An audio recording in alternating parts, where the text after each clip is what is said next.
The unicorn, one of my favorite animals.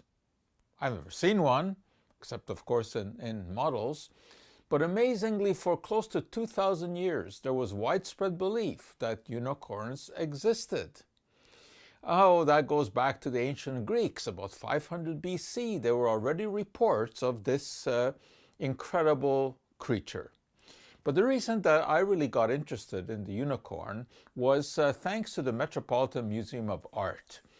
And one of the branches in New York is called the Cloisters, and they have something amazing. They have a series of 7 tapestries called The Hunt of the Unicorn. And here is one of them. This dates back to about 1500 AD, and they're magnificent. This is a tapestry made of wool and of silk fibers and dyed red with madder and blue from woad, yellow from weld. I mean, it's really quite amazing. And there are several scenes that are depicted in these tapestries. One of the more interesting ones is this, where the unicorn shows his magical property by sticking his horn into water. The idea was that the unicorn had the ability to purify water, and you can see all of the other animals gathering around. And these tapestries are absolutely magnificent. In one of them, the unicorn is killed, but in the last tapestry, it is very much alive. And there have been all kinds of stories written about these tapestries. Oh, supposedly the killing of unicorn represents the killing of Christ, and the coming back of the unicorn is the resuscitation of Christ. Oh, I don't know if that's true or not, but I really do like the tapestries because of the artistry and the colors that are involved. And of course, the insinuation that the unicorn had some magical properties. And that idea persisted through the ages. It was believed that a powder made from the horn of the unicorn would cure disease, that it would detoxify poisons. It was sold by apothecaries. The question was, what were they selling? Well, when it came to a powder, of course, that could have been anything.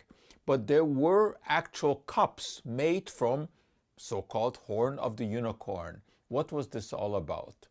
Well, it was Ambroise Paré, a French surgeon, who wrote the first treatise on the unicorn, where he explained what the horn of the unicorn actually was.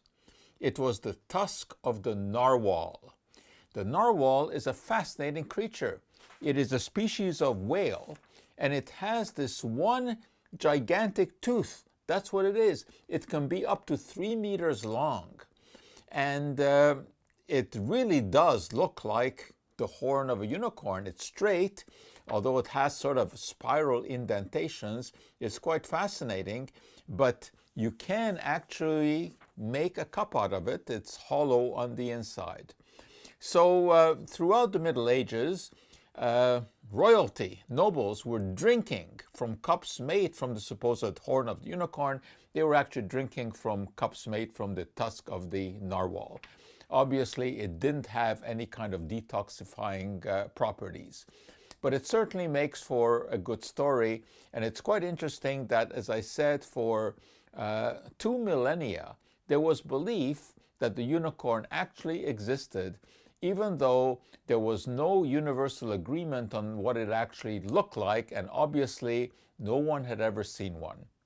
Today, we no longer have powders made from unicorn horns that supposedly cure everything, but we have dietary supplements sold in health food stores that claim the same thing and have about the same efficacy as the unicorn horn.